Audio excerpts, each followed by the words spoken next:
ಮತ್ತೊಂದು ದಿನದ ನ್ಯೂಸ್ ಅವರು ರಾಮ ಮಂದಿರದ ಹುಂಡಿ ಕಳ್ಳತನ ಪ್ರಕರಣದೊಂದಿಗೆ ಶುರುವಾಗ್ತಾ ಇದೆ. 3 ಜನ ಟ್ರಸ್ಟ್ನ ಪ್ರಮುಖರ ವಿರುದ್ಧ ಅಯೋಧ್ಯೆಯ ವಕೀಲರು ಸಿಡಿದೆದ್ದಿದ್ದಾರೆ. ನೆನ್ನೆನೇ ಇದಕ್ಕೆ ಸಂಬಂಧಿಸಿದ ಸುದ್ದಿ ಹೇಳಿದ್ವಿ ನಾವು. ಈ 3 ಜನ ಇಮ್ಮಿಡಿಯೇಟ್ ಆಗಿ ಅಯೋಧ್ಯೆ ತೊರಿಬೇಕು, ಇಲ್ಲದೆ ಹೋದರೆ ಪರಿಸ್ಥಿತಿ ಸರಿಗಿರೋದಿಲ್ಲ ಅನ್ನೋ ಲೆವೆಲ್ಗೆ ವಕೀಲರ ಸಂಘ ಸಭೆ ಮಾಡಿ ಹೇಳಿತ್ತು. ಒಂದು ಚಂಪತ್ ರಾಯ್, ರಾಮ ಮಂದಿರ ಟ್ರಸ್ಟ್ನ ಪ್ರಧಾನ ಕಾರ್ಯದರ್ಶಿ, ಮಂದಿರ ನಿರ್ಮಾಣದ ಉಸ್ತುವಾರಿ ಹೊತ್ತಿದ್ದ ಕನ್ನಡಿಗ ಗೋಪಾಲ್ ಅವರು, ಗೋಪಾಲ್ ನಾಗರಕಟ್ಟೆ, ಗೋಪಾಲ್ ರಾವ್, ಗೋಪಾಲ್ ಭಟ್ ಅಂತ ಕರೀತಾರೆ, ಗೋಪಾಲ್ ಅವರು, ಇನ್ನೊಬ್ಬರು ಅನಿಲ್ ಮಿಶ್ರಾ, ಸಂಘದ ಟ್ರಸ್ಟ್ನ ಟ್ರಸ್ಟಿ. ಈ 3 ಜನರ ವಿರುದ್ಧ FIR ಮಾಡಿ ಅಂತ ವಕೀಲರ ಸಂಘ ಪೊಲೀಸ್ ಕಂಪ್ಲೇಂಟ್ ಕೊಟ್ಟಿದೆ. ಅಯೋಧ್ಯೆ ಪೊಲೀಸ್ ಸ್ಟೇಷನ್ಗೆ ಹೋಗಿ ಬರೆದು ಕೊಟ್ಟಿದ್ದಾರೆ. ದೊಡ್ಡವರನ್ನ ಬಿಟ್ಟು ಸಣ್ಣವ್ರನ್ನ ಅರೆಸ್ಟ್ ಮಾಡಿದ್ದೀರಿ, ಈ 3 ವಿರುದ್ಧ ನೀವು FIR ಮಾಡದೆ ಹೋದರೆ ನಾವು ಕೋರ್ಟಿಗೆ ಹೋಗ್ತೀವಿ ಅಂತ. ನೆನ್ನೆ ಇದೇ 3 ಅಯೋಧ್ಯೆ ತೊರೆಯಬೇಕು ಅಂದಿದ್ರು, ಇವತ್ತು FIR ಮಾಡಬೇಕು ಅಂತ ಪೊಲೀಸ್ ಸ್ಟೇಷನ್ಗೆ ಹೋಗಿದ್ದಾರೆ. ಏನಿದೆ ಕಂಪ್ಲೇಂಟ್ನಲ್ಲಿ? ಅಯೋಧ್ಯೆಯ ರಾಮ ಮಂದಿರದಲ್ಲಿ ಮೊದಲಿನಿಂದಲೂ ಹುಂಡಿ ಹಣ ಲೂಟಿ ಆಗ್ತಾ ಇದೆ. ಹೀಗಾಗಿ ಅನಿಲ್ ಮಿಶ್ರಾ, ಚಂಪತ್ ರಾಯ್ ಹಾಗೂ ಗೋಪಾಲ್ ರಾವ್ ವಿರುದ್ಧ ಕಂಪ್ಲೇಂಟ್ ಇದು. ಅಯೋಧ್ಯೆಯ ದೇಣಿಗೆ ಲೂಟಿಯಲ್ಲಿ ಲೋಕಲ್ ಪೊಲೀಸರ ಕೈವಾಡವೂ ಇದೆ. FIR ದಾಖಲು ಮಾಡದೆ ಹೋದರೆ ನಾವು ಕೋರ್ಟಿಗೆ ಹೋಗೋದಕ್ಕೆ ತಯಾರಾಗಿದ್ದೀವಿ. ರಾಮನ ಭಕ್ತರಿಗೆ ನ್ಯಾಯ ಕೊಡಿಸೋದಕ್ಕೆ ನಾವು ಸುಪ್ರೀಂ ಕೋರ್ಟ್ ತನಕನೂ ಹೋಗಿ ಬಡದಾಡ್ತೀವಿ ಅಂತ ಕಾಳಿಕಾ ಪ್ರಸಾದ್ ಮಿಶ್ರಾ, ಫೈಜಾಬಾದ್ ವಕೀಲರ ಸಂಘದ ಅಧ್ಯಕ್ಷರು ಹೇಳಿದ್ದಾರೆ. ಇವರು ಚಂಪತ್ ರಾಯ್ ಅವರ ಮೇಲಿನ ಬೇಸಿಕ್ ಆರೋಪ ಏನು? ನಿರ್ಲಕ್ಷ್ಯ. ಹುಂಡಿಯಲ್ಲಿ ದುಡ್ಡು ಕಳ್ಳತನ ಆಗ್ತಾ ಇದೆ ಅನ್ನೋದು ಗಮನಕ್ಕೆ ಬಂದಾಗ ತಕ್ಷಣ ಪೊಲೀಸ್ ಕಂಪ್ಲೇಂಟ್ ಕೊಡಬೇಕಾಗಿತ್ತು. ಅವರು ಇಂಟರ್ನಲ್ ಎನ್ಕ್ವೈರಿ ತಾವೇ ವಿಚಾರಣೆ ನಡೆಸೋದಕ್ಕೆ ನಿಂತ್ಕೊಂಡ್ರು. ಅದರ ಜೊತೆಗೆ ಹುಂಡಿ ಕಳ್ಳತನದಲ್ಲಿ ಸಿಕ್ಕಾಕ್ಕೊಂಡವರು ಬಂದು ತಪ್ಪಾಯಿತು ಅಂತ ಕೇಳಿದಾಗ ಅವ್ರದ್ದು ಕನ್ಫೆಸ್ ಮಾಡ್ಕೊಂಡಂಗಲ್ಲ, ಅದನ್ನ ಇಟ್ಕೊಂಡು ಪೊಲೀಸರಿಗೆ ಕಂಪ್ಲೇಂಟ್ ಕೊಡಬೇಕಾಗಿತ್ತು, ಆವಾಗಲೂ ಕೊಡಲಿಲ್ಲ ಅಂತ. ಈ ವಕೀಲರ ಸಂಘ ಹೇಳ್ತಾ ಇದೆ, ಚಂಪತ್ ರಾಯ್ಗೆ ಕಾರು ಡ್ರೈವರ್ ಆಗಿದ್ದ ಟಿನು ಯಾದವ್, ರಾಮಶಂಕರ್ ಯಾದವ್, ಈತನೇ ಪ್ರಮುಖ ಸೂತ್ರಧಾರ ಅದಕ್ಕೆ ಅದರ ಜೊತೆಗೆ ಹಣ ಎಣಿಕೆಯ ಸಿಬ್ಬಂದಿ ಏನಿದಾರಲ್ಲ ಅವರ ಪೈಕಿ 8 ಜನರನ್ನ ನೇಮಕ ಮಾಡಿಕೊಳ್ಳೋದಕ್ಕೆ ಚಂಪತ್ ರಾಯ್ ಅವರು ಶಿಫಾರಸು ಮಾಡಿದ್ರು ಅಂತ. ಇನ್ನು ಡಾಕ್ಟರ್ ಅನಿಲ್ ಮಿಶ್ರಾ ಅವರ ಹತ್ತಿರದ ಸಂಬಂಧಿಗಳೇ ಅರೆಸ್ಟ್ ಆಗಿದ್ದಾರೆ. ಇದರಲ್ಲಿ 3 ಜನ ಹತ್ತಿರದ ಸಂಬಂಧಿಗಳು. ದೇಣಿಗೆ ಎಣಿಕೆಯ 125 ಜನ ಸಿಬ್ಬಂದಿ ಅನಿಲ್ ಮಿಶ್ರಾ ಅವರ ಇನ್ಫ್ಲೂಯೆನ್ಸ್ ಮೇಲೆ, ಅವರ ಶಿಫಾರಸ್ಸಿನ ಮೇಲೆ ನೇಮಕಗೊಂಡಿದ್ರಂತೆ. ಅನಿಲ್ ಮಿಶ್ರಾ ಸಂಬಂಧಿಕರ ಆಸ್ತಿ ಕೆಲವೇ ತಿಂಗಳಲ್ಲಿ 4 ಪಟ್ಟು ಜಾಸ್ತಿ ಆಗಿತ್ತು ಅಂತ. ಇನ್ನು ಕನ್ನಡಿಗ ಗೋಪಾಲ್ ರಾವ್, ಇದೊಂದು ಕ್ಯೂರಿಯಸ್ ಕೇಸು. ಅಯೋಧ್ಯೆಯ ರಾಮ ಮಂದಿರ ನಿರ್ಮಾಣದ ಉಸ್ತುವಾರಿ ಗೋಪಾಲ್ ರಾವ್ ಅವರಿಗಿತ್ತು. ಆ ನಂತರ ಪ್ರಮುಖ ವ್ಯವಸ್ಥಾಪಕರಾಗಿ ಅವರು ಕೆಲಸ ಮಾಡ್ತಾ ಇದ್ರು. ಅಂದರೆ ಇಡೀ ಅಯೋಧ್ಯೆಯ ರಾಮ ಮಂದಿರದ ವ್ಯವಸ್ಥಾಪನೆಯಲ್ಲಿ ಚಂಪತ್ ರಾಯರನ್ನು ಬಿಟ್ಟರೆ ಗೋಪಾಲ್ ರಾವ್ ಅವರೇ ಪ್ರಮುಖ ವ್ಯಕ್ತಿ. ದೇಣಿಗೆ ಹಣ ಕಳ್ಳತನದ ವಿಷಯ ಇವರಿಗೆ ಗೊತ್ತಾದ ನಂತರವೂ ಸುಮ್ಮನಿದ್ರು ಅಂತ ಆರೋಪ ಇರೋದು. ಆ್ಯಕ್ಚುಲಿ ಇದ್ದಂಗೆ ಹೇಳ್ಬಿಡ್ತೀನಿ, ಅಯೋಧ್ಯೆಯ ರಾಮ ಮಂದಿರ ನಿರ್ಮಾಣಗೊಂಡ ಸಂದರ್ಭದಲ್ಲಿ ಸುಮಾರು ದಿವಸ ನಾನು ಅಲ್ಲೇ ಇದ್ನಲ್ಲ, ಅಲ್ಲಿ ಸ್ಥಳೀಯರಿಗೊಂದು ಅಸಮಾಧಾನ ಇತ್ತು. ಅಯೋಧ್ಯೆಯ ಲೋಕಲ್ ಜನ ಇದರದಷ್ಟು ರೆಸ್ಪಾನ್ಸಿಬಿಲಿಟಿ ತಗೊಳ್ಬೇಕಾಗಿತ್ತು, ಹೊರಗಡೆಯಿಂದ ಬಂದವ್ರದ್ದೇ ಜಾಸ್ತಿ ಆಯಿತು ಅಂತ ಸ್ಥಳೀಯರು ಮಾತಾಡ್ತಾ ಇದ್ರು. ಅದರಲ್ಲೂ ಈಗ ನಿರ್ಮಾಣ ಆರಂಭಗೊಂಡ ನಂತರ ನನಗೆ ಅದರದ್ದು ಟೆಕ್ನಿಕಲ್ ಡೀಟೇಲ್ಸ್ ಮರ್ತು ಹೋಗಿದ್ದಾವೆ. ದೊಡ್ಡದೊಂದು ತೆಗೆದ್ರು, ಅದರಲ್ಲಿ ಈ CBC ಅಂತ ಕರೀತಾರೆ, ಆ ಥರದ ಮಣ್ಣು, ಕೆಮಿಕಲಿ ಟ್ರೀಟೆಡ್ ಮಣ್ಣನ್ನು ಹಾಕಿ ಗಟ್ಟಿ ಮಾಡ್ತಾ ಹೋದರು. ಆ ನಂತರ ಅದರದ್ದು ಬೇಸ್ ನಿರ್ಮಾಣ ಆಯಿತು ಕಲ್ಲಿನಲ್ಲಿ. ಅದರ ಕಲ್ಲು ಸಾದಹಳ್ಳಿ ಕಲ್ಲು, ಇಲ್ಲಿ ದೇವನಹಳ್ಳಿ ಅಕ್ಕಪಕ್ಕ ಬರುತ್ತಲ್ಲ ಸಾದಹಳ್ಳಿ, ಅಲ್ಲಿ ಕಲ್ಲದು ನಂಬರ್ 1. ಅದು ಕರ್ನಾಟಕದಿಂದ ಕಲ್ಲಲ್ಲಿ ತಗೊಂಡು ಹೋಗಿ ಹಾಕಿದ್ರು. ಅದಾದ ಮೇಲೆ ಬಾಲರಾಮನ ವಿಗ್ರಹ, ಕಲ್ಲು ಚಾಮರಾಜನಗರದ್ದದು, ಕೃಷ್ಣಶಿಲೆ. ಮೂರ್ತಿ ಕೆತ್ತಿದ್ದು ಫೈನಲಿ ಅಲ್ಲಿ ಪ್ರತಿಷ್ಠಾಪನೆಗೊಂಡಿದ್ದು ಯಾರು ಕೆತ್ತಿದ ಮೂರ್ತಿ? ಕನ್ನಡಿಗ ಅರುಣ್ ಯೋಗಿರಾಜರದ್ದು. ಇದೆಲ್ಲವೂ ಸಾಧ್ಯ ಆಗಿದ್ದು ಗೋಪಾಲ್ಜಿ ಇದ್ದದ್ದಕ್ಕೆ ಅಂತ ಚರ್ಚೆಯಲ್ಲಿ. ಅವರಿದ್ದದ್ದಕ್ಕೆ ಏನು ಇಡೀ ಮಂದಿರದ ಬೇಸು ಕರ್ನಾಟಕದ ಕಲ್ಲಿನಲ್ಲಾಯಿತು. ಅವರಿದ್ದದ್ದಕ್ಕೆ ಕರ್ನಾಟಕದಿಂದ ತಂದ ಕಲ್ಲಿನಲ್ಲಿ ಬಾಲರಾಮನ ವಿಗ್ರಹ ಕೆತ್ತಿದ್ರು. ಅವರಿದ್ದದ್ದಕ್ಕಾಗಿ ಅರುಣ್ ಯೋಗಿರಾಜರ ಮೂರ್ತಿ ಫೈನಲ್ ಆಯಿತು. ಇಂಥ ಚರ್ಚೆಗಳು ಸುಮಾರು ನಡೀತಾ ಇದ್ವು. ನೋಡ್ರಿ, ಸಾದಹಳ್ಳಿ ಕಲ್ಲು ಸೇರಿದಂತೆ ದೇಶದ ಅನೇಕ ಭಾಗಗಳಿಂದ ಬಂದಿದ್ದ ಕೆಲವು ವಿದೇಶದ ಕಲ್ಲುಗಳನ್ನು ಕೂಡ ಒಂದು IIT ಕಳಿಸಿ ಚೆಕ್ ಮಾಡಿಸ್ತಾರೆ. Which is the most suitable stone ಅಂತ. ಅಂದರೆ ವೈಜ್ಞಾನಿಕವಾಗಿ ಚೆಕ್ ಮಾಡಿಸ್ತಾರೆ ಅದನ್ನು. ಅದರ ರಿಪೋರ್ಟ್ನಲ್ಲಿ ಸಾದಹಳ್ಳಿ ಕಲ್ಲು ಅಂತ ಬಂತು. ಈ ಕಲ್ಲಿನಲ್ಲಿ ಬೇಸ್ ಹಾಕಿದ್ದಾರೆ.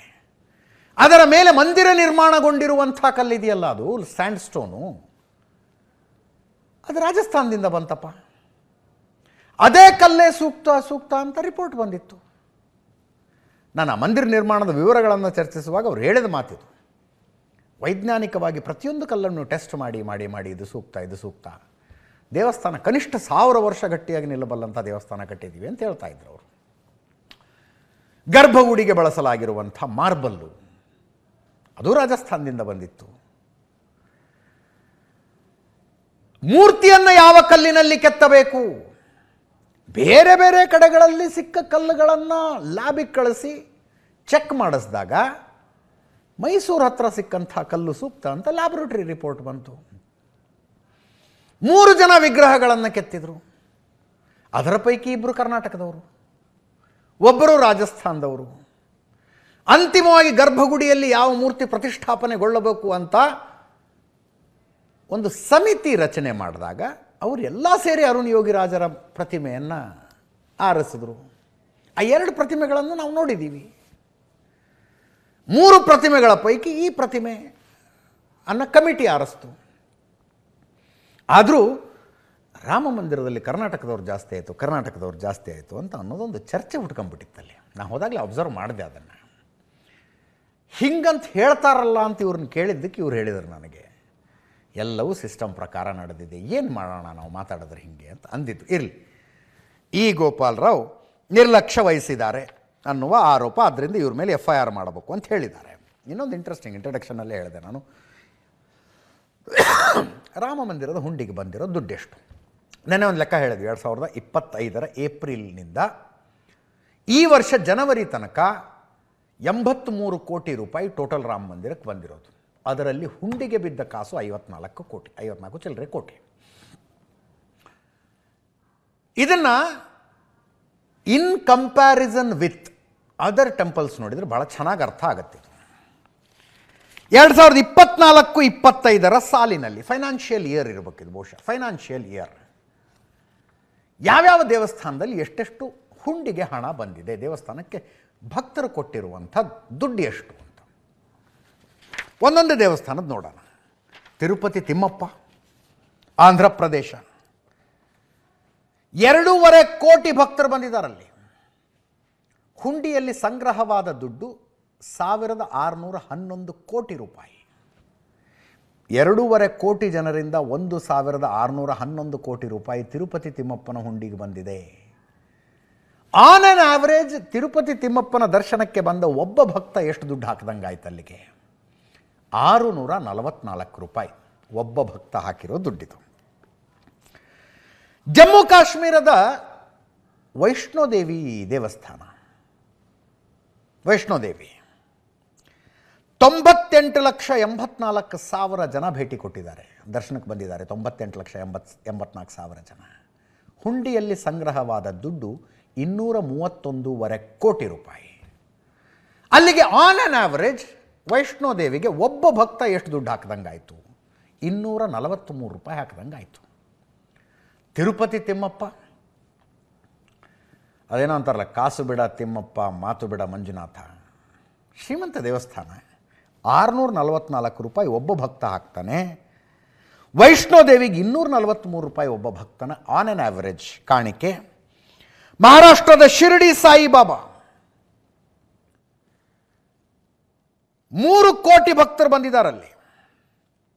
ಒಂದು ವರ್ಷ 3 ಕೋಟಿ ಭಕ್ತರು, ಹುಂಡಿಯಲ್ಲಿ 660 ಕೋಟಿ ರೂಪಾಯಿ ಒಟ್ಟು ಸಂಗ್ರಹವಾಗಿರುವ ದುಡ್ಡು. ಒಬ್ಬ ಭಕ್ತ ನೀಡಿದ ಕಾಣಿಕೆ ಆನ್ ಅನ್ ಆ್ಯಾವರೇಜ್ 220 ರೂಪಾಯಿ ಆಯಿತು. ತಿರುಪತಿ ತಿಮ್ಮಪ್ಪ 644, 243 ರೂಪಾಯಿ. ಮಾತಾ ವೈಷ್ಣೋದೇವಿ, ಶಿರಡಿ ಸಾಯಿಬಾಬಾ 220 ರೂಪಾಯಿ ಆಯಿತು. ಈಗ ಅಯೋಧ್ಯೆದು ಲೆಕ್ಕ ಹಾಕೋಣ. ಅಯೋಧ್ಯೆ 7 ಕೋಟಿ ಭಕ್ತರು ಬಂದಿದ್ದಾರಲ್ಲಿ, 7 ಕೋಟಿ.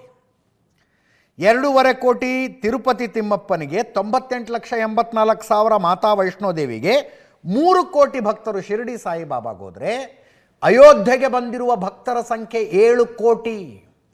ಒಂದು ವರ್ಷಕ್ಕೆ 7 ಕೋಟಿ ಭಕ್ತರು ಬಂದಿದ್ದಾರೆ. ಹುಂಡಿಯಲ್ಲಿ ಸಂಗ್ರಹವಾದ ಹಣ 153 ಕೋಟಿ. ಇದು 2024-25 ಫೈನಾನ್ಷಿಯಲ್ ಇಯರ್ದು, 2024-25 ಫೈನಾನ್ಷಿಯಲ್ ಇಯರ್ನ ಲೆಕ್ಕ ಇದು. ಅಲ್ಲಿಗೆ ಅಯೋಧ್ಯೆಯ ರಾಮ ಮಂದಿರಕ್ಕೆ ಬಂದ ಒಬ್ಬ ಭಕ್ತ ಆನ್ ಆನ್ ಆ್ಯಾವ್ರೇಜ್ ಕೊಟ್ಟಂಥ ಹಣ ಎಷ್ಟಾಯಿತು? ಹುಂಡಿಗೆ ಹಾಕಿದ ದುಡ್ಡು, ದೇವಸ್ಥಾನಕ್ಕೆ ಅಂತ ಮಾಡಿದ ದಾನ ಎಷ್ಟಾಯಿತು? 20-30 ರೂಪಾಯಿ ಆಗುತ್ತೆ. ಒಬ್ಬೊಬ್ಬ ಭಕ್ತ ಕೊಟ್ಟಿದ್ದು 20-30 ರೂಪಾಯಿ. ಬಹಳ ಜನರಿಗೆ ಅನ್ನಿಸ್ಬೋದು, ಅದು ಹೆಂಗ್ರಿ ಅಂತ ಅನ್ನಿಸ್ಬೋದು. ತರ್ಕ ಸರಳವಾಗಿದೆ ಸರ್. ತಿರುಪತಿ ತಿಮ್ಮಪ್ಪ ಬಹಳ ಪುರಾತನವಾದ ದೇವಸ್ಥಾನ, ಪುರಾತನ ದೇವರು. ಅಲ್ಲಿ ಹೋಗಿ ಹರಕೆ ಹೊತ್ಕೋತಾರ್ರಿ. ತಿಮ್ಮಪ್ಪ, ಹೊಸ ಬಿಸ್ನೆಸ್ ಸ್ಟಾರ್ಟ್ ಮಾಡ್ತಾ ಇದ್ದೀನಿ, ನೀನು 10% ಪಾರ್ಟ್ನರ್ ನನ್ನ ಬಿಸ್ನೆಸ್ಸಿಗೆ, ಆಶೀರ್ವಾದ ಮಾಡು ಅಂತಾರೆ. ಬಿಸ್ನೆಸ್ನಲ್ಲಿ ಬಂದ ಪ್ರಾಫಿಟ್ನ ಪೈಕಿ ಯಾರು ಹೇಳಬೇಕಾಗಿಲ್ಲ, ಕೇಳಬೇಕಾಗಿಲ್ಲ, 10% ತಗೊಂಡೋಗಿ ಹಾಕ್ತಾರೆ. ಪುರಾತನ ದೇವ ಮಾತಾ ವೈಷ್ಣೋದೇವಿ ಹರಕೆ ಹೊತ್ಕೊಂಡು ಹೋಗ್ತಾರೆ ಜನ. ಶಿರಡಿ ಸಾಯಿಬಾಬಾ ಅಂದರೆ ಈ ದೇವಸ್ಥಾನಗಳಿಗೆಲ್ಲ ಒಂದು ಪೂಜಾ ಪದ್ಧತಿ, ಎಲ್ಲದರದ್ದು ಒಂದು ಹಿನ್ನೆಲೆ ಇದೆ, ಒಂದು ಟ್ರ್ಯಾಕ್ ರೆಕಾರ್ಡ್ ಇದೆ. ಈ ಕರ್ನಾಟಕದಲ್ಲಿ ಕೊಲ್ಲೂರು ಮೂಕಾಂಬಿಕೆ, ಧರ್ಮಸ್ಥಳದ ಮಂಜುನಾಥ, ಕುಕ್ಕೆ ಸುಬ್ರಹ್ಮಣ್ಯ, ಈ ದೇವಸ್ಥಾನಗಳು, ದೇವಸ್ಥಾನದಲ್ಲಿನ ನಿರ್ದಿಷ್ಟ ಪೂಜೆಗಳು, ಹರಕೆಗಳು ಎಲ್ಲವೂ ಶತಶತಮಾನಗಳಿಂದ ನಡ್ಕೊಂಡು ಬಂದಿದೆ. ಅಂಥದ್ದು ಯಾವುದೂ ಅಯೋಧ್ಯೆಯ ರಾಮ ಮಂದಿರಕ್ಕಿಲ್ಲ. ಈಗ ನೀವು ಎಲ್ಲೋ ಹೋಗಿ ಏನೋ ಒಂದು ಯಾರೋ ಪುರೋಹಿತರ ಹತ್ರ, ಇದು ಜ್ಯೋತಿಷ್ಯ ಹತ್ರ ಏನೋ ಕೇಳಿದ್ರೆ, ಯಾಕೋ ಹಿಂಗೆ ತುಂಬ ಕಷ್ಟ ಆಗ್ತಿದೆ, ಮೇಲಿಂದ ಮೇಲೆ ಕಷ್ಟಗಳು ಬರ್ತಾ ಇದ್ದಾವೆ ಅಂತಂದರೆ, ಒಂದು ಸರ್ಪದೋಷ ಆದಂಗಿದೆ, ಕುಕ್ಕೆ ಸುಬ್ರಹ್ಮಣ್ಯಕ್ಕೆ ಹೋಗಿ ಒಂದು ಆಶ್ಲೇಷ ಬಲಿ ಮಾಡಿಸ್ರಿ ಅಂತ ಹೇಳೋದಿಲ್ವಾ? ಅದಕ್ಕೊಂದು ಎಷ್ಟೋ ಒಂದು ಫೀಸ್ ಇರುತ್ತೆ, ಅಷ್ಟು ಕೊಟ್ಟು ಅವ್ರು ಹೇಳಿದ ಡೇಟಿಗೆ ಹೋಗಿ ಆಶ್ಲೇಷ ಬಲಿ ಮಾಡಿಸ್ಕೊಂಡು ಬರ್ತಾರಪ್ಪ. ಅಂಥ ಯಾವ ಆಚರಣೆನೂ ಅಯೋಧ್ಯೆಯ ರಾಮ ಮಂದಿರದಲ್ಲಿಲ್ಲ. ಈಗ ಧರ್ಮಸ್ಥಳಕ್ಕೆ ಇಂಥದ್ದೇನೋ ಆದರೆ ತುಲಾಭಾರ ಕೊಡ್ತೀನಿ ಅಂತನೋ ಇನ್ನೇನೋ ಒಂದು ಹರಕೆ ಹೊತ್ಕೊಂಡಿರ್ತಾರೆ. ಅದಾಯಿತು, ಹೋಗನ್ ತುಲಾಭಾರ ಕೊಟ್ಟರು. ಮಂತ್ರಾಲಯದ ರಾಘವೇಂದ್ರ ಸ್ವಾಮಿ ಹರಕೆ ಹೊತ್ಕೊಂಡಿದ್ರು, ಹರಕೆ ಈಡೇರ್ತು ಅಂತ ಹೋಗಿ ಹಾಕಿದ್ರು. ಅಯೋಧ್ಯೆಗೆ ಅದಿಲ್ಲ. ಅಯೋಧ್ಯೆ ದೇಶ ಮತ್ತು ಪ್ರಪಂಚದ ಗಮನ ಸೆಳೆದಿದ್ದು ಯಾವ ಕಾರಣಕ್ಕೆ ಅಂದರೆ, ಈ ಹಿಂದೂ ನಾಗರಿಕತೆ 500 ವರ್ಷ ಆದರೂ ಹಠ ಬಿಡದೆ ಆ ಜಾಗವನ್ನು ವಾಪಸ್ ತಗೊಂಡು ಮತ್ತೆ ಅಲ್ಲೇ ಮಂದಿರವನ್ನು ನಿರ್ಮಿಸಿ ತೋರಿಸಿದ್ರಲ್ಲ ಅಂತ. ಯಾವ ಜಾಗದಲ್ಲಿ ಬಾಬರ್ನ ಸೇನಾಧಿಪತಿ ಮೀರ್ ಬಾಕಿ ರಾಮ ಮಂದಿರವನ್ನು ಧ್ವಂಸ ಮಾಡಿದ್ದನೋ, ಅಂತಿಮವಾಗಿ ಧ್ವಂಸ ಮಾಡಿದ್ನೋ 1522ರಲ್ಲಿ, ಅದೇ ಜಾಗದಲ್ಲಿ ಮತ್ತೆ ಕಟ್ಟಿ ತೋರಿಸಿದ್ರು ನೋಡ್ರಿ. ಅಷ್ಟು ಭವ್ಯವಾಗಿ ಕಟ್ಟಿ ತೋರಿಸಿದ್ರು ನೋಡಿ. ಇದು ಅಲ್ಲಿ 7 ಕೋಟಿ ಭಕ್ತರು ಬರುವಂತೆ ಮಾಡಿದ್ದು. 2024-25 ಸಾಲು ಮಹಾಕುಂಭಮೇಳ ನಡೆದ ಕಾರಣಕ್ಕಾಗಿ 7 ಕೋಟಿ ಜನ ಬಂದಿದ್ದಾರೆ. ಅಲ್ಲಿ 25-26ರಲ್ಲಿ ಆ ಸಂಖ್ಯೆ ಕಡಿಮೆ ಆಗಿರುತ್ತೆ, 26-27ರಲ್ಲಿ ಇನ್ನೂ ಕಡಿಮೆ ಆಗಿರುತ್ತೆ ಆ ಸಂಖ್ಯೆ. ಹೀಗಾಗಿ ನೀವು ತಿರುಪತಿ ತಿಮ್ಮಪ್ಪನಿಗೂ, ಶಬರಿಮಲೆ ದೇವಸ್ಥಾನಕ್ಕೂ, ಶಿರಡಿ ಸಾಯಿಬಾಬಾಗೂ, ಮಾತಾ ವೈಷ್ಣೋದೇವಿಗೂ ಅಲ್ಲಿ ಭೇಟಿ ಕೊಟ್ಟ ಭಕ್ತರ ಸಂಖ್ಯೆ ಮತ್ತು ಹುಂಡಿಗೆ ಬಿದ್ದ ಹಣದ ಸಂಖ್ಯೆ ಆವರೇಜ್ ತೆಗೆದಾಗ ಅಯೋಧ್ಯೆಯ ರಾಮ ಮಂದಿರಕ್ಕಿಂತ ಎಷ್ಟೋ ಪಟ್ಟು ಜಾಸ್ತಿ ಇರುತ್ತೆ. ಅದು ಎಷ್ಟೋ ಪಟ್ಟು ಜಾಸ್ತಿ ಇರುತ್ತೆ. 4,575 ಕೋಟಿ ರೂಪಾಯಿ ನಿರ್ಮಾಣದ ಕಾರ್ಯಕ್ಕೆ ಅಂತ ಸಂಗ್ರಹವಾದ ದೇಣಿಗೆ. 4,575 ಕೋಟಿ ರೂಪಾಯಿ. ಅದು ಯಾಕೆ ಅಷ್ಟು ದೊಡ್ಡ ಪ್ರಮಾಣದಲ್ಲಿ ದೇಣಿಗೆ ನಿರ್ಮಾಣಕ್ಕಾಗಿ ಬಂತು ಅಂದರೆ ರಾಮಮಂದಿರ ಹೋರಾಟ, ರಾಮಮಂದಿರಕ್ಕಾಗಿ ನಡೆದಂಥ ಕೋರ್ಟ್ ಕೇಸು, ಅದರ ಸುತ್ತಲೂ ಎದ್ದಂಥ ಭಾವನೆಗಳು ಜನರನ್ನಷ್ಟು ಉದ್ದೀಪನಗೊಳಿಸಿದ್ದು. ಗೊತ್ತಿಲ್ಲ, ಮುಂದೊಂದು ದಿನ ಈ ಉಳಿದ ದೇವಸ್ಥಾನಗಳ ಹೆಸರು ಹೇಳದ್ನಲ್ಲ, ಹಂಗೆ ರಾಮ ಮಂದಿರವೂ ಆಗ್ಬೋದಪ್ಪ, ಆ ಥರ ಆಗ್ಬೋದು ರಾಮ ಮಂದಿರವು. ಅಯೋಧ್ಯೆಯ ರಾಮನಿಗೆ ಹರಕೆ ಹೊತ್ಕೊಂಡ್ರೆ ಏನೋ ನಿಜ ಆಗುತ್ತಂತೆ, ಅಲ್ಲಿ ತುಲಾಭಾರ ಮಾಡಿದ್ರೆ ಒಳ್ಳೇದಾಗತ್ತಂತೆ, ಆಚರಣೆಗಳು ಹುಡ್ಕೋಬೋದು. ಯಾರೂ ಬರೆದಿಟ್ಟಿಲ್ವಲ್ಲ ಇಂಥ ಆಚರಣೆ ಇರಬೇಕು, ಇಂಥ ಆಚರಣೆ ಇರಬಾರ್ದು ಅಂತ. ಏನು ಎಲ್ಲಿ ಹಾರ್ಡ್ ಆ್ಯಂಡ್ ಫಾಸ್ಟ್ ರೂಲ್ ಇದೆ? ಇನ್ಯಾರೋ ಅಯೋಧ್ಯೆಯ ರಾಮ ಮಂದಿರದಲ್ಲಿ ಮುಡಿ ಕೊಟ್ಟರೆ ಒಳ್ಳೆಯದು ಅಂತ ಅನ್ಬೋದು.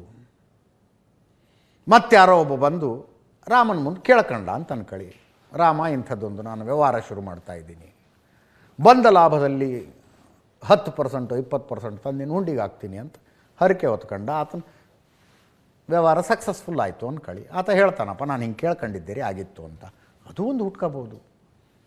ಆ್ಯಸ್ ಆಫ್ ನೌ ರಾಮ ಮಂದಿರಕ್ಕೆ ಇರುವ ಆಕರ್ಷಣೆ ಅದರ ಭವ್ಯತೆಯ ಕಾರಣಕ್ಕೆ ಮತ್ತು ಇತಿಹಾಸದ ಕಾರಣಕ್ಕೆ. ದೈವಿಕ ನಂಬಿಕೆ ಅನ್ನುವುದು ಉಳಿದ ದೇವಸ್ಥಾನಗಳಿಗೆ ಹೋಲಿಸಿದರೆ ರಾಮ ಮಂದಿರದ್ದು ತುಂಬ ಆಳವಾದ ದೈವಿಕ ನಂಬಿಕೆ ಅಂತಲ್ಲ. ಅಫ್ಕೋರ್ಸ್ ಹೊಸದಾಗಿ ಕಟ್ಟಿರುವ ದೇವಸ್ಥಾನ, ಹೊಸದಾಗಿ ಕೆತ್ತಿರುವ ಮೂರ್ತಿ, ಇಷ್ಟು ವರ್ಷಗಳ ಕಾಲ ಯಾವ ಪೂಜಾ ಪದ್ಧತಿ ತುಂಬ ಸಟ್ಲ್ ಆಗಿತ್ತು ಅದೆಲ್ಲ ಅದ್ದೂರಿಯಾಗಿ ಈಗ ನಡೀತಾ ಇದೆ. ಆ ಕಾರಣಕ್ಕಾಗಿ ಜನಾಕರ್ಷಣೆ ಇರೋದು ಬೇರೆ. ಬುಲ್ಡೋಸರ್ ನ್ಯಾಯ ಯೋಗಿ ಆದಿತ್ಯನಾಥ್ ಮುಖ್ಯಮಂತ್ರಿ ಆದ ನಂತರ ಉತ್ತರ ಪ್ರದೇಶದಲ್ಲಿ ಮತ್ತು ಉತ್ತರ ಪ್ರದೇಶದ ಕಾರಣಕ್ಕಾಗಿ ದೇಶದಾದ್ಯಂತ ಚರ್ಚೆಯಾಗಿರುವ ವಿಷಯ. ಅಲ್ಲಿ ಕ್ರೈಮ್ ಮಾಡಿದ್ರೆ ಬುಲ್ಡೋಸರಲ್ಲಿ ಮನೆ ಒಡೆದು ಬಿಡ್ತಾರಂತೆ, ಕ್ರೈಮ್ ಮಾಡಿದ್ರೆ ಮನೆ ಒಡೆದು ಬಿಡ್ತಾರಂತೆ ಅಂತ. ಲಾ ಡಸಂಟ್ ಪರ್ಮಿಟ್ ಇಟ್. ಕಾನೂನಲ್ಲಿ ಅದಕ್ಕೆ ಅವಕಾಶ ಇಲ್ಲ. ಇವರೊಂದು ದಾರಿ ಏನು ಕಂಡುಕೊಂಡ್ರು ಅಂದರೆ, ಒಂದು ಕ್ರೈಮ್ ಆಗಿದೆಯಪ್ಪ, ಕ್ರಿಮಿನಲ್ನ ಮನೆಯ ಡಾಕ್ಯುಮೆಂಟ್ಗಳನ್ನು ಚೆಕ್ ಮಾಡಿದ್ರು. ಮನೆ ಡಾಕ್ಯುಮೆಂಟ್ ಎಲ್ಲ ಪರ್ಫೆಕ್ಟ್ ಇದ್ದರೆ ಬುಲ್ಡೋಸರ್ ಬರಲ್ಲ. ಡಾಕ್ಯುಮೆಂಟ್ ಪರ್ಫೆಕ್ಟ್ ಇರಬೇಕು. ಎಲ್ಲೂ ಒತ್ತುವರಿ ಮಾಡಿದೆ, ಸರ್ಕಾರಿ ಜಾಗದಲ್ಲಿ ಕಟ್ಕೊಂಬಿಟ್ಟೆ, ಬಿಡಬೇಕಾದ ಸೆಟ್ ಬ್ಯಾಕ್ ಬಿಟ್ಟಿಲ್ಲ, ಇಂಥದ್ದು ಏನೇ ಸಮಸ್ಯೆ ಇದ್ದರೂ ಅವ್ರ ಮನೆಗೆ ಬುಲ್ಡೋಸರ್ ಬಂದ್ಬಿಡೋದು.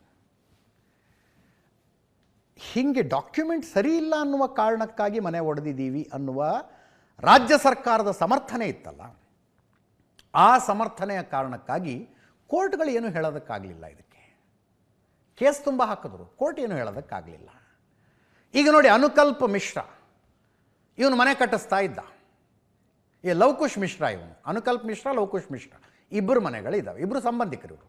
ಲವಕುಶ್ ಮಿಶ್ರಾ ಮನೆ ಕಟ್ಟಿಸ್ತಾ ಇರೋದು. ಮಾಮಾಳಿ ಅಂತವರಿಬ್ಬರು ಅಯೋಧ್ಯೆಯ ಔಟ್ಸ್ಕರ್ಟ್ಸ್ನಲ್ಲಿ 1,000 ಸ್ಕ್ವೇರ್ ಫೀಟ್ನಲ್ಲಿ ಇವನು ಮನೆ ಕಟ್ಟಿಸ್ತಾ ಇದ್ದ. ಇದೇ ಮನೆ 65 ಲಕ್ಷದ ಬಜೆಟ್ ಅಂತ. ಇದಕ್ಕೆ ನೋಟಿಸ್ ಕೊಟ್ಟಿದ್ದಾರೆ, ಕೊಡು ನಿನ್ನ ಮನೆಯ ದಾಖಲೆಗಳನ್ನು, ಸೈಟಿನ ದಾಖಲೆಗಳನ್ನು ಕೊಡು ಅಂತ.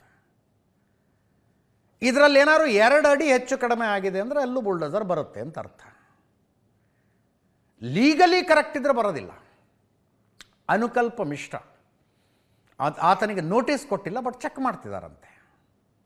ಅವನು ಸ್ವಂತ ಮನೆ ಆಗಿರಲಿಕ್ಕಿಲ್ಲ ಅಂತ ಕೆಲವರು ಹೇಳ್ತಾರೆ. ಅನುಕಲ್ಪ ಮಿಶ್ರಾ ಅದೇನೋ ಫಾರ್ಮ್ ಹೌಸ್ ಎಲ್ಲ ಮಾಡಿದ್ದ, ಮನೆ ಸ್ವಂತದ್ದಾಗಿರಲಿಕ್ಕಿಲ್ಲ ಅಂತ. ಬಟ್ ಲವಕುಶ್ ಮಿಶ್ರಾಗೆ ಕೊಟ್ಟಿರುವ ನೋಟಿಸಿನ ಕಾಪಿನೇ ಇದೆ.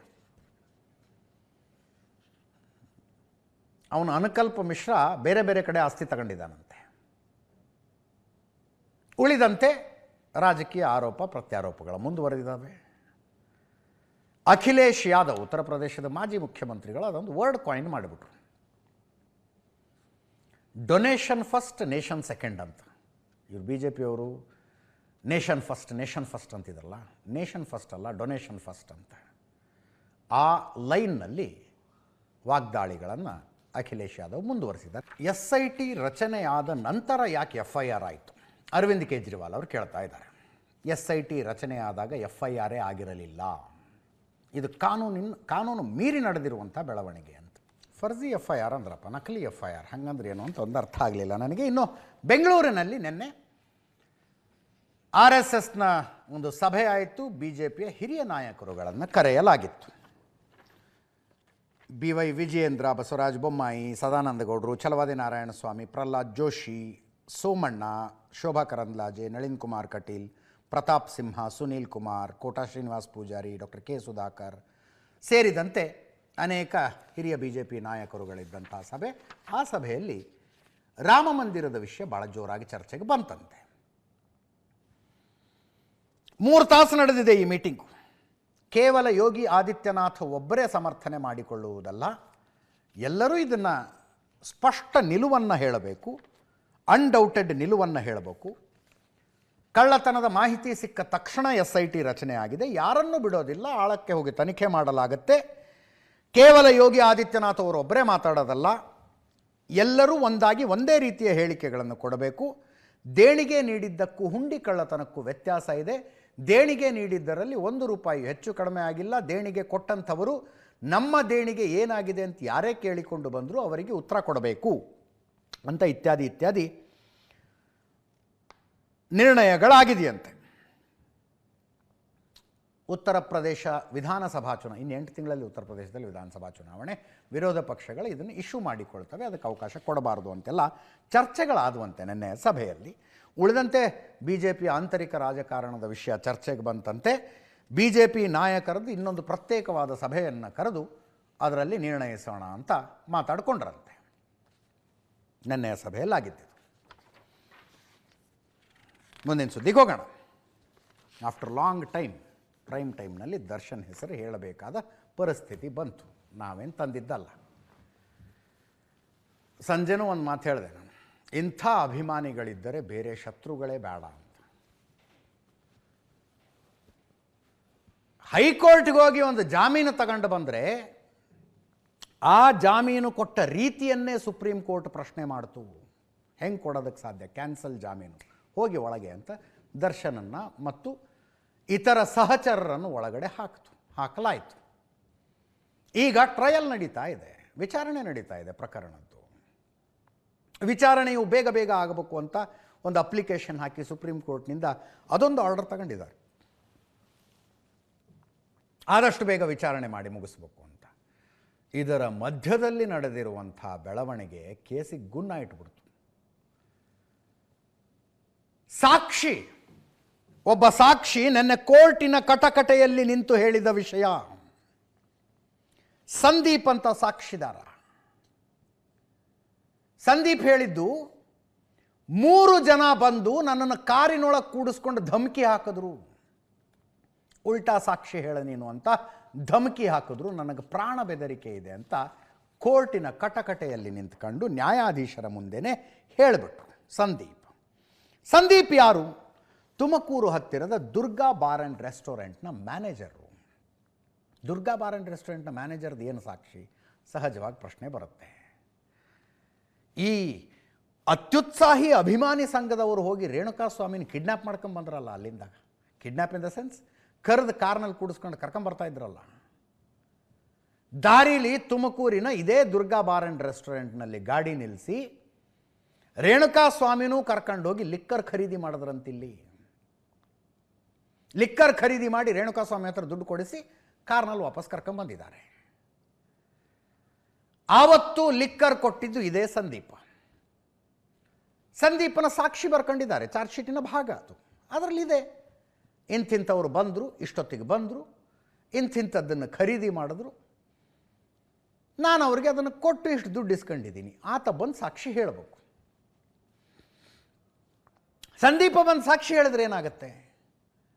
ರೇಣುಕಾಸ್ವಾಮಿಯ ಕಿಡ್ನ್ಯಾಪ್ ಅಂತೂ ಪ್ರೂವ್ ಆಗುತ್ತೆ, ರೇಣುಕಾಸ್ವಾಮಿನ ಕರ್ಕೊಂಬಂದಿದ್ದಂತೂ ಪ್ರೂವ್ ಆಗುತ್ತೆ. ಅಂದರೆ ಕೋರ್ಟ್ನಲ್ಲಿ ಪ್ರಕರಣ ಪ್ರೂವ್ ಮಾಡೋದಂದ್ರೆ ಹಾಗೆ ಒಂದಕ್ಕೊಂದು ಚೈನ್ ಲಿಂಕ್ ಇದ್ದಂಗೆ ಇರ್ತವೆ. ಎಲ್ಲವನ್ನು ಪ್ರೂವ್ ಮಾಡ್ತಾ ಬರಬೇಕು. ಸಂದೀಪನ ಸಾಕ್ಷಿ ಅದಕ್ಕೆ ಇಂಪಾರ್ಟೆಂಟು. ಅದೇ ಸಂದೀಪ ಕೋರ್ಟಿಗೆ ಬಂದು ನಿಂತ್ಕೊಂಡು, ನನಗೆ ಗೊತ್ತೇ ಇಲ್ಲ ಸರ್, ಪೊಲೀಸರೇನೋ ಬಂದರು, ಏನೋ ಬರ್ಸ್ಕೊಂಡ್ರು, ಇದಕ್ಕೆ ಸೈನ್ ಹಾಕು ಅಂದರು, ನಾನು ಹಾಕಿದ್ದೆ, ನಂಗೆ ಗೊತ್ತೇ ಇಲ್ಲ ಅಂದ್ಬಿಟ್ರೆ ಒಂದು ಸಾಕ್ಷಿ ಹಾಸ್ಟೈಲ್ ಆಯಿತು ಅಂತ ಅರ್ಥ. ಅಷ್ಟರ ಮಟ್ಟಿಗೆ ಒಂದು ಚೈನ್ ಲಿಂಕ್ ತಪ್ಪು ಹೋಗುತ್ತೆ ಅದರಲ್ಲಿ. ಶಿಕ್ಷೆ ಕೊಡಿಸಬೇಕು ಅಂತ ಪ್ರಯತ್ನಿಸ್ತಾ ಇರುವ ಪ್ರಾಸಿಕ್ಯೂಷನ್ಗೆ ಪೊಲೀಸರಿಗೆ ಸಮಸ್ಯೆ ಆಗುತ್ತದು. ಹಾಗೆ ಒಂದೊಂದೇ ಸಾಕ್ಷಿಗಳನ್ನು ಹಾಸ್ಟೈಲ್ ಮಾಡಿಸಿದ್ರೆ ದರ್ಶನ್ ನಿರಪರಾಧಿ ಅಂತ ಬಿಡುಗಡೆಯಾಗಿ ಬರುವ ಸಾಧ್ಯತೆ ಜಾಸ್ತಿ. ಅದನ್ನು ಲೆಕ್ಕಾಚಾರ ಇವ್ರದ್ದು. ಅದಕ್ಕೆ ಧಮಕಿ ಹಾಕಕ್ಕೆ ಹೋಗಿದ್ದಾರೆ. ಸಂದೀಪ್ಗೆ ಧಮಕಿ ಹಾಕಕ್ಕೆ ಹೋಗಿದ್ದಾರೆ. ಧಮಕಿ ಹಾಕಕ್ಕೆ ಹೋದವ್ರು ಯಾರ್ಯಾರು?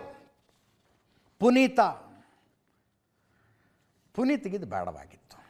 ಇದೇ ಪುನೀತನ ಸ್ಕಾರ್ಪಿಯೋ ಕಾರ್ನಲ್ಲಿ ರೇಣುಕಾಸ್ವಾಮಿಯ ಹೆಣ ತಗೊಂಡು ಬಂದು ಅಲ್ಲಿ ಎಸೆದಿತ್ತು. ಇದೇ ಪುನೀತನ ಸ್ಕಾರ್ಪಿಯೋ ಕಾರ್ನಲ್ಲಿ. ಆತನಿಗೆ ಮರ್ಡರ್ ಬಗ್ಗೆ ಏನೂ ಗೊತ್ತಿರಲಿಲ್ಲ. ಆರಂಭದಲ್ಲಿ ಪೊಲೀಸರು ಕರ್ಕೊಂಬಂದರು, ವಿಚಾರಣೆ ಮಾಡಿದ್ರು. ಆದರೆ ಈತನನ್ನು ಆರೋಪಿ ಮಾಡಲಿಲ್ಲ. ಅಲ್ಲ, ಆರೋಪಿ ಅಂತ ಬಂದಿದೆ, ಆರೋಪಿ ಅಲ್ಲ ಈತ ಪ್ರಕರಣದಲ್ಲಿ.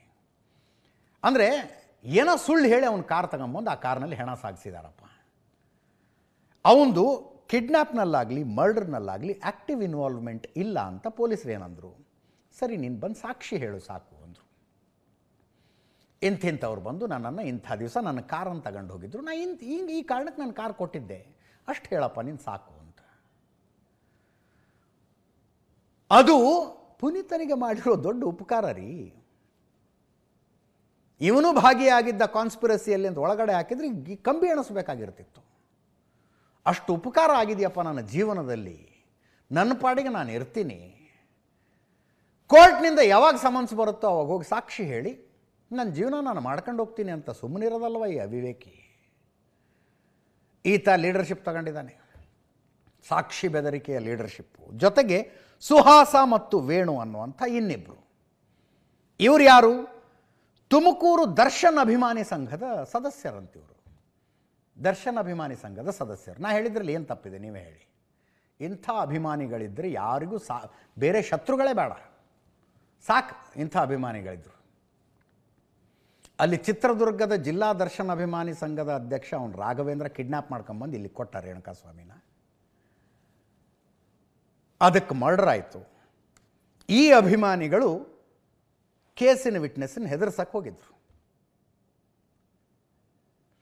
ಬೆದರಿಕೆಗೊಳಗಾದಂಥ ಸಂದೀಪ ಕಟಕಟೆಯಲ್ಲಿ ನಿಂತು ನ್ಯಾಯಾಧೀಶರ ಎದುರಿಗೆ ಹೇಳಿದ್ದು, ನನಗೆ ಧಮಕಿ ಆಗ್ತಿದ್ದಾರೆ ಅಂತ.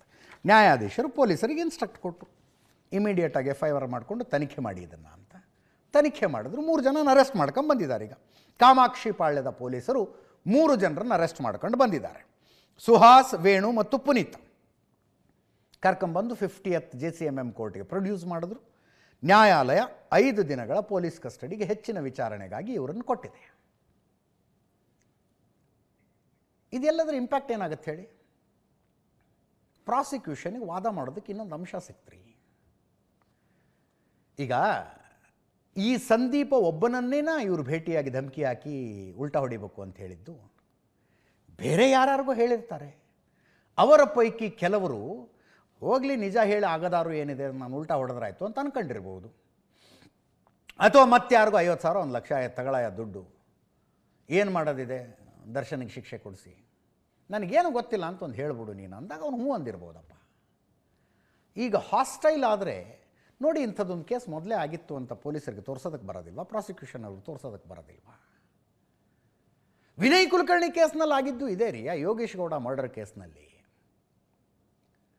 ಒಬ್ಬ ಕ್ಯಾಬ್ ಡ್ರೈವರ್ದೊಂದು ಸಾಕ್ಷಿ ಇತ್ತು. ಹಿಂಗೆ ಎಲ್ಲೋ ಒಂದು ಕಡೆಯಿಂದ ಇನ್ನೊಂದು ಕಡೆ ಹೋಗಿರೋ ಸಾಕ್ಷಿ ಅದಷ್ಟೇ. ಆತನನ್ನು ಹೋಗಿ ಕಾಂಟ್ಯಾಕ್ಟ್ ಮಾಡಿ ನೀನು ಭೇಟಿ ಆಗಬೇಕು ಅಂತ ಶುರು ಮಾಡಿದ್ರು. ಪಾಪ ಕ್ಯಾಬ್ ಡ್ರೈವರ್ ಸೀದಾ CBIಗೆ ಬಂದು ಹೇಳ್ಬಿಟ್ಟ, ಹಿಂಗೆ ಅಂತಿದ್ದಾರೆ ಇವರು ಅಂತ. CBIದವರು ಒಂದು ಕ್ಯಾಮರಾ, ಆಡಿಯೋ ರೆಕಾರ್ಡ್ರು ಎಲ್ಲ ಹಾಕಿ ಏನು ಮಾತಾಡ್ತಾರೆ ರೆಕಾರ್ಡ್ ಮಾಡ್ಕೊಂಡು ಬಾರಪ್ಪ ಅಂತ ಕಳಿಸಿದ್ರು. ಅವರು ಬಂದು 50,000 ದುಡ್ಡು ಕೊಟ್ಟರು. ಅವನು ಆ 50,000 ದುಡ್ಡು, ಕ್ಯಾಮರಾ, ಆಡಿಯೋ, ವಿಡಿಯೋ ಎಲ್ಲ ತಂದು CBI ಕೈ ಕೊಟ್ಟ. CBIನವ್ರು ನೇರವಾಗಿ ತೊಗೊಂಡೋಗಿ ಕೋರ್ಟಿಗೆ ಕೊಟ್ಟರು. ಸಾಕ್ಷಿಗಳನ್ನು ಹೆದರಿಸ್ತಾ ಇದ್ದಾರೆ ನೋಡಿ ಅಂತ, ಸಾಕ್ಷಿಗಳಿಗೆ ಆಮಿಷ ಹೊಡ್ತಾ ಇದ್ದಾರೆ ನೋಡಿ ಅಂತ. ಅದಾದ ಮೇಲೆ ಬಿಜಾಪುರದಿಂದ ಬಂದು ಬೆಂಗಳೂರಿಗೆ ಕೋರ್ಟ್ನಲ್ಲಿ ಸಾಕ್ಷಿ ಹೇಳಬೇಕಾಗಿದ್ದ ಇನ್ನೊಬ್ಬ ವ್ಯಕ್ತಿ, ಆತನ ಸಾಕ್ಷಿ ಕಟಕಟೆಯಲ್ಲಿ ಬಂದು ನಿಂತ್ಕೊಂಡು ನನಗೇನು ಗೊತ್ತೇ ಇಲ್ಲ ಅಂದ್ಬಿಟ್ಟು ಆತ. ನನಗೇನು ಗೊತ್ತೇ ಇಲ್ಲ ಸರ್, ಏನೋ ಪೊಲೀಸರು CBIನವ್ರು ಹೇಳಿದ್ರು, ನಾನು ಸೈನ್ ಹಾಕಿದ್ದೆ, ಬಂದು ಸಾಕ್ಷಿ ಹೇಳು ಅಂದ್ರೆ ನಾನೇನು ಹೇಳಲಿ ಅಂದ ಆತ. CBI ಹತ್ರ ಮೊದಲೇ ಪ್ರೂಫ್ ಇತ್ತು. ಈತ ಬಿಜಾಪುರದಿಂದ ಹೊರಟು ತುಮಕೂರಿಗೆ ಬಂದು ಇಂಥ ಲಾಡ್ಜ್ನಲ್ಲಿ ಸ್ಟೇ ಮಾಡಿದ್ದಾನೆ. ಆ ಲಾಡ್ಜ್ನಲ್ಲಿ ವಿನಯ್ ಕುಲಕರ್ಣಿ ಅತ್ಯಾಪ್ತ ಇಂಥವನು ಬಂದು ಭೇಟಿಯಾಗಿದ್ದಾನೆ. ಅದಕ್ಕೆ ಬೇಕಾದ CCTV ಫುಟೇಜು, ಮೊಬೈಲ್ ಲೊಕೇಶನ್ ಎಲ್ಲ ತೆಗೆದು ಕೊಟ್ಟರು ಕೋರ್ಟ್ಗೆ. ಈ ಕಾರಣಕ್ಕಾಗಿ ಈ ಸಾಕ್ಷಿ ಉಲ್ಟಾ ಹೊಡೆದಿದ್ದು ಅಂತ. ಕೇಸ್ ಏನಾಯ್ತು ಗೊತ್ತಲ್ಲ ನಿಮಗೆ ಆಮೇಲೆ. ಯಾಕೆ ಬೇಕೋ ಇವೆಲ್ಲ, ಏನೋ ದುರ್ಗಳಿಗೆಯಲ್ಲಿ ನಡೆಯಬಾರದು ನಡೆದು ಹೋಗಿದೆ, ಹಣೆ ಬರದಲ್ಲಿದ್ದದ್ದು ಅನುಭವಿಸೋಣ ಅನ್ಬೇಕಪ್ಪ. ಅದು ಬಿಟ್ಟು ಫ್ಯಾನ್ಗಳನ್ನು ಕಳಿಸಿ ಸಾಕ್ಷಿಗಳನ್ನು ಧಮಕಿ ಹಾಕ್ಸೋಕ್ಕೆ ಶುರು ಮಾಡಿಬಿಟ್ರೆ, ತಾವು ಅಂದರೆ ತಾವೇ ಗುಂಡಿ ತೋಡ್ಕೊಂಡು ತಾವೇ ಬೀಳೋದಂದ್ರೆ ಏನು ಅಂತ ಇದನ್ನು ನೋಡಿದ್ರೆ ಗೊತ್ತಾಗ್ತಾ ಇದೆ. ಯತೀಶ್ ಪಶ್ಚಿಮ ವಲಯದ DCP ಮಾತಾಡಿದ್ದಾರೆ ನೋಡಿ. ನಲ್ಲಿ ಏನು ನಮ್ಮ ವಿಟ್ನೆಸ್ ಇರ್ತಾರೆ, ಆ ವಿಟ್ನೆಸ್ಗೆ ಸ್ವಲ್ಪ ಇನ್ಫ್ಲುಯೆನ್ಸ್ ಮಾಡಿ ಬೆದರಿಕೆ ಇಡುವಂಥ ಒಂದು ಪ್ರಯತ್ನ ನಡೆದಿದೆ ಅಂತ ಹೇಳಿ ಈ ಕೇಸಿನ ವಿಟ್ನೆಸ್ ಏನಿದ್ದಾರೆ ಅವರು ಕೋರ್ಟ್ನಲ್ಲಿ ಹೇಳಿದ ಮೇರೆಗೆ ಕಾಮಾಕ್ಷಿಪಾಳ್ಯ ಪೊಲೀಸ್ ಠಾಣೆಯಲ್ಲಿ ನಾವೊಂದು ಪ್ರಕರಣ ದಾಖಲು ಮಾಡ್ಕೊಳ್ತೀವಿ. ಪ್ರಕರಣ ದಾಖಲು ಮಾಡಿಕೊಂಡು ತನಿಖೆ ಶುರು ಮಾಡಿದಾಗ ನಮಗೆ ಅಂದರೆ ಈಗ ಈ ಕೇಸಿನ ವಿಟ್ನೆಸ್ ಏನಿದೆ, ಸಾಕ್ಷಿ ಏನಿದ್ದಾರೆ, ಅವರು ಕೋರ್ಟ್ಗೆ ಡೇಟ್ ಬಂದಿರುತ್ತೆ. ಅವ್ರಿಗೆ ಡೇಟ್ ಬಂದಂಥ ಸಂದರ್ಭದಲ್ಲಿ ಅವರ ಸ್ನೇಹಿತರ ಮುಖಾಂತರ ಕಾಂಟ್ಯಾಕ್ಟ್ ಮಾಡಿ ಅವನ್ನ ಒಂದು ಕಾರಲ್ಲಿ ಕೂರಿಸ್ಕೊಂಡು ಕರ್ಕೊಂಡು ಹೋಗ್ಬಿಟ್ಟು ಈ ಕೇಸಲ್ಲಿ ನೀನು ಈ ಥರನೇ ಸಾಕ್ಷಿ ಹೇಳಬೇಕು, ಈ ಥರ ಬೇರೆ ಅದರಲ್ಲಿ ಈಗ ಬಂಧಿತ ಆರೋಪಿಗಳಲ್ಲಿ ಒಬ್ಬ ವ್ಯಕ್ತಿ ಈ ಏನು ಕೊಲೆ ಕೇಸಿದೆ ಆ ಕೊಲೆ ಕೇಸಿನಲ್ಲಿ ಸಾಕ್ಷಿಯೇ ಕೂಡ ಆಗಿರ್ತಾನೆ. ಹಾಗಾಗಿ ಅವನ್ನ ನಾವೀಗ ಅರೆಸ್ಟ್ ಮಾಡಿಕೊಂಡು ತನಿಖೆಯನ್ನು ಮುಂದುವರಿಸ್ತಾ ಇದ್ವಿ. ಇದರ ಹಿಂದೆ ಇನ್ನು ಯಾರಾದರೂ ಇದ್ದರೆ ಅವರ ಪಾತ್ರ ಏನು ಅಂತ ತಿಳ್ಕೊಳ್ಬೇಕಾಗಿದೆ. ಒಂದು ಕೊಲೆ ಹಣೆ ಬರೋಕ್ಕೆ ಹೊಣೆ ಯಾರು ಅಂತಾರಲ್ಲ, ಯಾರೇನು ಮಾಡೋಕ್ಕಾಗತ್ತೆ, ಅನುಭವಿಸ್ಲಿ. ಮುಂದಿನ ಸುದ್ದಿಗೆ ಹೋಗೋಣ ನಾವು. 20ನೇ ತಾರೀಖಿನಿಂದ ಬಹುಶಃ 20ನೇ ತಾರೀಖಿನಿಂದ ಮುಂಗಾರು ಅಧಿವೇಶನ ಶುರುವಾಗುತ್ತೆ. ನಾನು ಮಾತಾಡ್ತಾ ಇರೋದು ಲೋಕಸಭೆ ರಾಜ್ಯಸಭೆಯದ್ದು. ಅಲ್ಲಿ ಒಂದು ಸಾಂವಿಧಾನಿಕ ತಿದ್ದುಪಡಿ, 130ನೇ ಸಾಂವಿಧಾನಿಕ ತಿದ್ದುಪಡಿ, ಅದರ ಬಿಲ್ಲನ್ನು ಇಂಟ್ರಡ್ಯೂಸ್ ಮಾಡೋದಕ್ಕೆ ಕೇಂದ್ರ ಸರ್ಕಾರ ಹೊರಟಿದೆ. ಈ ಬಿಲ್ ಪ್ರಕಾರ ಪ್ರಧಾನಮಂತ್ರಿಯೇ ಆಗಿರಲಿ, ಮುಖ್ಯಮಂತ್ರಿಗಳೇ ಆಗಿರಲಿ, ಸಚಿವರುಗಳೇ ಆಗಿರಲಿ, ಯಾವುದಾದ್ರೂ ಕ್ರಿಮಿನಲ್ ಕೇಸ್ನಲ್ಲಿ ಅರೆಸ್ಟ್ ಆಗಿ 30 ದಿನ ಜೈಲಿನಲ್ಲಿದ್ದರೆ ಆಟೋಮೆಟಿಕ್ ಅವರು ಪದಚ್ಯುತಿ. ಪ್ರಧಾನಿ ಆಗಿದ್ದರೆ ಪ್ರಧಾನಿ ಸ್ಥಾನದಿಂದ, ಮಂತ್ರಿಗಳಾಗಿದ್ದರೆ ಮಂತ್ರಿ ಸ್ಥಾನದಿಂದ, ಮುಖ್ಯಮಂತ್ರಿ ಆಗಿದ್ದರೆ ಮುಖ್ಯಮಂತ್ರಿ ಸ್ಥಾನದಿಂದ ಪದಚ್ಯುತಿ. ರಾಜ್ಯಕ್ಕೆ ಸಂಬಂಧಪಟ್ಟವರು ಅಂದರೆ ಮುಖ್ಯಮಂತ್ರಿಗಳು ಮತ್ತು ರಾಜ್ಯದ ಸಚಿವರುಗಳ ವಿಷಯದಲ್ಲಿ ರಾಜ್ಯಪಾಲರು ಸುಮ್ಮನೆ ಒಂದು ಸೈನ್ ಹಾಕಿದ್ರೆ ಮುಗೀತು. ಪ್ರಧಾನಮಂತ್ರಿಗಳು ಮತ್ತು ಕೇಂದ್ರ ಸಚಿವರುಗಳ ವಿಷಯದಲ್ಲಿ ರಾಷ್ಟ್ರಪತಿಗಳು ಒಂದು ಸೈನ್ ಹಾಕಿದ್ರೆ ಮುಗೀತು, ಪದಚ್ಯುತಿ, ಅವರು ಹುದ್ದೆ ಕಳ್ಕೊತಾರೆ. ಅಂಥದ್ದೊಂದು ಸಾಂವಿಧಾನಿಕ ತಿದ್ದುಪಡಿಯನ್ನು 130ನೇ ತಿದ್ದುಪಡಿಯನ್ನು ಕೇಂದ್ರ ಸರ್ಕಾರ ತರಬೇಕು ಅಂತ ಹೊರಟಿದೆ. ವಿರೋಧ ಪಕ್ಷಗಳ ವಿರೋಧ ವ್ಯಕ್ತಪಡಿಸ್ತಾ ಇದ್ದಾವೆ. ತಿದ್ದುಪಡಿ ಯಾಕೆ ತರಬೇಕು ಅಂತ ಹೊರಟಿದ್ದಾರೆ? ನಿಯಮಗಳೇ ಇಲ್ಲ ಅದಕ್ಕೆ. ಅರವಿಂದ್ ಕೇಜ್ರಿವಾಲ್ ಅರೆಸ್ಟ್ ಆದ್ರಪ್ಪ, ಲಿಕ್ಕರ್ ಪಾಲಿಸಿ ಸ್ಕ್ಯಾಮ್ನಲ್ಲಿ ಅರೆಸ್ಟ್ ಆದರು. 4 ತಿಂಗಳು ಜೈಲಿನಲ್ಲಿದ್ದರು ಅವರು. ಜೈಲಿನಿಂದಲೇ ನಾನು ಮುಖ್ಯಮಂತ್ರಿಯಾಗಿ ಅಧಿಕಾರ ನಡೆಸ್ತೀನಿ ಅಂದರು. ಯಾರ ಮಿನಿಸ್ಟರ್ಗಳು ಅರೆಸ್ಟ್ ಆಗ್ತಾರೆ, ಎಷ್ಟಾರು ತಿಂಗಳು ಹೋಗಲಿ, ತಿಂಗಳು, 6 ತಿಂಗಳು, ವರ್ಷ, 2 ವರ್ಷ, ಅವರು ಜೈಲಿನಿಂದಲೇ ಮಂತ್ರಿಯಾಗಿ ಕೆಲಸ ಮಾಡಬಹುದು, ಮುಖ್ಯಮಂತ್ರಿಯಾಗಿ ಕೆಲಸ ಮಾಡಬಹುದು, ಪ್ರಧಾನಮಂತ್ರಿಯಾಗಿ ಕೆಲಸ ಮಾಡಬಹುದು. ಇದು ಹೆಂಗೆ ನಡೆಯೋಕ್ಕೆ ಸಾಧ್ಯ ಅಂತ ಕೇಂದ್ರ ಸರ್ಕಾರ ಕೇಳ್ತಾ ಇದೆ. ವಿರೋಧ ಮಾಡ್ತಾ ಇರುವ ವಿರೋಧ ಪಕ್ಷಗಳು ಏನು ಹೇಳೋದು? ದುರುಪಯೋಗ ಮಾಡ್ಕೊಳ್ತೀರಿ ನೀವು ಇದನ್ನು ಅಂತ. ಈಗ ಶಿಕ್ಷೆಯಾದರೆ ಆಟೋಮೆಟಿಕ್ಕಾಗಿ ಅವರು ಸ್ಥಾನ ಕಳ್ಕೊಂಡ್ಬಿಡ್ತಾರೆ, ಅದಕ್ಕೇನು ಆದೇಶದ ಅವಶ್ಯಕತೆಯೂ ಇಲ್ಲ. ಇದು ಶಿಕ್ಷೆಯಾದರೆ ಅಲ್ಲ, ಅರೆಸ್ಟ್ ಆಗಿಬಿಟ್ರೆ ನಿಮ್ಮ ಹತ್ರ ಇಷ್ಟೆಲ್ಲ ತನಿಖಾ ಸಂಸ್ಥೆಗಳಿದ್ದಾವೆ, ಯಾವುದೋ ಒಂದು ತನಿಖಾ ಸಂಸ್ಥೆ ಹತ್ರ ಯಾವುದೋ ಕೇಸ್ನಲ್ಲಿ ನೀವು ಅರೆಸ್ಟ್ ಮಾಡಿಸ್ತೀರಿ, ಯಾವುದೋ ಕೇಸ್ನಲ್ಲಿ ಅರೆಸ್ಟ್ ಮಾಡಿ ಒಳಗೆ ಹಾಕಿಸ್ತೀರಿ. ಪದಚ್ಯುತಿ ಮಾಡಬೇಕು ಅಂತಲೇ ಬಂಧನಗಳನ್ನು ಮಾಡೋದಕ್ಕೆ ಶುರು ಮಾಡ್ತೀರಿ ಅಂತ ವಿರೋಧ ಪಕ್ಷಗಳು ಹೇಳ್ತಾ ಇರೋದು. ಅದಕ್ಕೆ ಈ ಮಸೂದೆಯನ್ನು, ಈ ತಿದ್ದುಪಡಿಯನ್ನು ಬೆಂಬಲಿಸ್ತಾ ಇರೋರು ಹೇಳ್ತಾರೆ, ಅರೆಸ್ಟ್ ಮಾಡಿದ ತಕ್ಷಣ 1 ತಿಂಗಳು ಹೆಂಗೆ ಜೈಲಲ್ಲಿ ಇಡೋಕ್ಕಾಗತ್ತೆ? ನ್ಯಾಯಾಲಯಗಳಿರ್ತಾವಲ್ಲ, ಅಕಸ್ಮಾತ್ ದುರುಪಯೋಗ ಆಗ್ತಿದೆ ಅನ್ನೋದಾದರೂ ನ್ಯಾಯಾಲಯಗಳಿರ್ತಾವಲ್ಲ ಅಂತ. ಅದಕ್ಕೆ ಅವರು ಅರವಿಂದ್ ಕೇಜ್ರಿವಾಲ್ದೇ ಉದಾಹರಣೆ ಕೊಡ್ತಾರೆ. ನ್ಯಾಯಾಲಯಗಳಿದ್ವು, ಬೇಲ್ ಆಗಲಿಲ್ಲ, 4 ತಿಂಗಳು ಒಳಗಡೆ ಇದ್ದರು. ಅಂತಿಮವಾಗಿ ನ್ಯಾಯಾಲಯ ಏನು ಹೇಳ್ತು? ಇದು ಕೇಸೇ ಅಲ್ಲ ರೀ, ತೆಗೆದು ಹಾಕ್ರಿ ಇದನ್ನು ಅಂತ ಅಂದುಬಿಡ್ತು. ಅರವಿಂದ್ ಕೇಜ್ರಿವಾಲ್ ತಿಹಾರ ಜೈಲಿನಲ್ಲಿ ಇದ್ಕೊಂಡು 4 ತಿಂಗಳು ದೆಹಲಿಯ ಮುಖ್ಯಮಂತ್ರಿ ಆಗಿ ಮುಂದುವರೆದಿದ್ರು. ಅಕಸ್ಮಾತ್ ಈ ತಿದ್ದುಪಡಿ ಬಂದಿದ್ರೆ 1 ತಿಂಗಳಿಗೆ ಅವರು ಪದಚ್ಯುತಿ ಆಗಿಬಿಡ್ತಿತ್ತಲ್ಲ ಅಂತ. ಹೀಗೆ ಪರ ವಿರುದ್ಧ ಚರ್ಚೆಗಳು ನಡೀತಾ ಇದ್ದಾವೆ. ಈಗಾಗಲೇ JPC ರಚನೆ ಆಗಿದೆ, ಇದಕ್ಕೆ ಜಾಯಿಂಟ್ ಪಾರ್ಲಿಮೆಂಟರಿ ಕಮಿಟಿ ರಚನೆ ಆಗಿದೆ. 31 ಜನ ಇದ್ದಾರೆ JPCಯಲ್ಲಿ. ಅದರಲ್ಲಿ NDA ಹೊರತುಪಡಿಸಿ ಇರುವವರು 4 ಜನ ಮಾತ್ರ. JPCಯ ಕರಡು ವರದಿಯನ್ನು ಜುಲೈ 10 ಒಳಗೆ ಹಂಚಿಕೆ ಮಾಡುವ ಸಾಧ್ಯತೆ ಇದೆ. ಜುಲೈ 17ನೇ ತಾರೀಕು JPC ತಿದ್ದುಪಡಿ ಮಸೂದೆಯನ್ನು ಅಂಗೀಕರಿಸಬಹುದು. ಅಪರಾಜಿತಾ ಸಾರಂಗಿ ನೇತೃತ್ವದಲ್ಲಿ JPC ಇದೆ, ಜಾಯಿಂಟ್ ಪಾರ್ಲಿಮೆಂಟರಿ ಕಮಿಟಿ ಇದೆ. ತೃಣಮೂಲ ಕಾಂಗ್ರೆಸ್, ಸಮಾಜವಾದಿ ಪಾರ್ಟಿ, ಕಾಂಗ್ರೆಸ್ ಮತ್ತು DCMK JPCಯನ್ನು ವಿರೋಧ ಮಾಡಿದವೆ. ದೆಹಲಿ ಸೇರಿದಂತೆ ಎಲ್ಲರಿಗೂ ಇದು ಅನ್ವಯ ಆಗೋದು, ದೆಹಲಿ ಮುಖ್ಯಮಂತ್ರಿಗಳು ಸೇರಿದಂತೆ. ಏನೇನಿದೆ ಇದರಲ್ಲಿ? 3 ತಿದ್ದುಪಡಿಗಳಿವೆ ಒಟ್ಟು. ಕ್ರಿಮಿನಲ್ ಕೇಸ್ನಲ್ಲಿ 30 ದಿನ ಪ್ರಧಾನಿ, ಕೇಂದ್ರ ಸಚಿವರು ಜೈಲಿನಲ್ಲಿದ್ದರೆ ರಾಷ್ಟ್ರಪತಿಗೆ ಕೇಂದ್ರ ಸಚಿವರು ಮತ್ತು ಪ್ರಧಾನಿಯನ್ನು ಪದಚ್ಯುತಿಗೊಳಿಸುವ ಅಧಿಕಾರ ಒಂದು. ಇನ್ನೊಂದರಲ್ಲಿ ಕ್ರಿಮಿನಲ್ ಪ್ರಕರಣದಲ್ಲಿ 30 ದಿನ ಮುಖ್ಯಮಂತ್ರಿಗಳು ಅಥವಾ ಸಚಿವರು ಜೈಲಿನಲ್ಲಿದ್ದರೆ ರಾಜ್ಯಪಾಲರಿಗೆ ಮುಖ್ಯಮಂತ್ರಿ ಸಚಿವರನ್ನು ಪದಚ್ಯುತಿಗೊಳಿಸುವ ಅಧಿಕಾರ. ಮೂರನೇದ್ದು, ರಾಷ್ಟ್ರ ರಾಜಧಾನಿ ದೆಹಲಿಗೂ ಇದು ಅನ್ವಯ ಆಗುತ್ತೆ. 30 ದಿನಗಳ ಒಳಗೆ ಅವರು ರಾಜೀನಾಮೆ ಕೊಡಬೇಕು, ಇಲ್ಲದೆ ಹೋದರೆ ಪದಚ್ಯುತಗೊಳ್ತಾರೆ ಅಂತ. ನೋಡೋಣ, ಇದರ ಮೇಲೆ ಡಿಸ್ಕಷನ್ಗಳು ಇಂಟ್ರೆಸ್ಟಿಂಗ್ ಆಗಬಹುದು. ಪ್ರಶ್ನೆ ಸಹಜವಾಗಿ ಬರುತ್ತೆ, ಸರ್ಕಾರಿ ನೌಕರರು 48 ತಾಸು ಜೈಲಿನಲ್ಲಿದ್ದರೆ ಆಟೋಮೆಟಿಕ್ ಸಸ್ಪೆಂಡ್ ಆಗೋದಿಲ್ವೇನ್ರಿ? ಸರ್ಕಾರಿ ನೌಕರರು 48 ತಾಸು 2 ದಿವಸ ಜೈಲಿಗಿದ್ದರೆ ಮುಗಿತವ್ರು. ಯಾವುದೋ ಕೇಸ್ನಲ್ಲಿ ಭ್ರಷ್ಟಾಚಾರದ ಕೇಸಲ್ಲ, ಹೆಂಡತಿ ನೋಡಿದ ಪ್ರಕರಣದಲ್ಲಿ ಒಳಗಡೆ ಇದ್ದರೂ 48 ತಾಸಿನಲ್ಲಿ ಸಸ್ಪೆಂಡ್ ಆಗಿಬಿಡ್ತಾರೆ. ರಾಜಕಾರಣಿಗಳು ತಿಂಗಳುಗಟ್ಟಲೆ ಇರ್ಬೋದಂತೆ, ವರ್ಷಗಟ್ಟಲೆ ಇರ್ಬೋದಂತೆ ಜೈಲಿನಲ್ಲಿ. ಏನೋ ಮಜಾ ಇದೆಯಪ್ಪ ಇದು. ಮುಂದಿನ ಸುದ್ದಿಗೆ ಹೋಗೋಣ. ಆಳಂದ ಅಲ್ಲಿನ ದರ್ಗಾ ಒಂದರ ಶುದ್ಧೀಕರಣಕ್ಕೆ ಆಂದೋಲ ಶ್ರೀಗಳು ಪ್ರಮೋದ್ ಮುತಾಲಿಕ್ ಮತ್ತು ಇತರರು ಹೋದಾಗ ಅವರ ಮೇಲೆ ಸುತ್ತಲಿನ ಮುಸ್ಲಿಮರು ಹಲ್ಲೆ ನಡೆಸಿದ್ರು. ಲಾಡ್ಲೆ ಮಶಾಕ್ ದರ್ಗಾ ಅಂತ ಕರೀತಾರೆ ಇದನ್ನು. ಅದರ ಒಳಗೊಂದು ಶಿವಲಿಂಗ ಇದೆ. ದರ್ಗಾದೊಳಗೆ ಶಿವಲಿಂಗ ಯಾಕಿದೆ ಅದನ್ನೇನು ಬಿಡಿಸಿ ಹೇಳ್ಬೇಕಾ? 2021 ನವೆಂಬರ್ 7ನೇ ತಾರೀಕು ದರ್ಗಾದಲ್ಲಿದ್ದ ಲಾಡ್ಲೆ ಮಶಾಕ್ ದರ್ಗಾದಲ್ಲಿದ್ದಂಥ ಶಿವಲಿಂಗಕ್ಕೆ ಕೆಲವರು ಮಲಮೂತ್ರಗಳನ್ನು ಎರಚಿದ್ರು. 2021 ನವೆಂಬರ್ 7. 2022 ಮಾರ್ಚ್ 1ನೇ ತಾರೀಕು ಶಿವರಾತ್ರಿಯ ಸಂದರ್ಭದಲ್ಲಿ ಅದನ್ನು ಶುದ್ಧೀಕರಣ ಮಾಡ್ತೀವಿ ಅಂತ ಹಿಂದೂ ಪರ ಸಂಘಟನೆಗಳವರು ಬರ್ತಾರೆ. ಶುದ್ಧೀಕರಣ ಮಾಡ್ಬೇಕು ನಾವು ಅದನ್ನು ಅಂತ. ಅಲ್ಲಿನ ಜಿಲ್ಲಾಡಳಿತ ಲಾ ಆ್ಯಂಡ್ ಆರ್ಡರ್ ಸಮಸ್ಯೆ ಆಗುತ್ತೆ, ಕೆಲವರು ಮಾತ್ರ ಹೋಗಬೇಕು ಅಂತೇಳಿ ಕೆಲವರಿಗೆ ಅವಕಾಶ ಮಾಡಿಕೊಟ್ರು.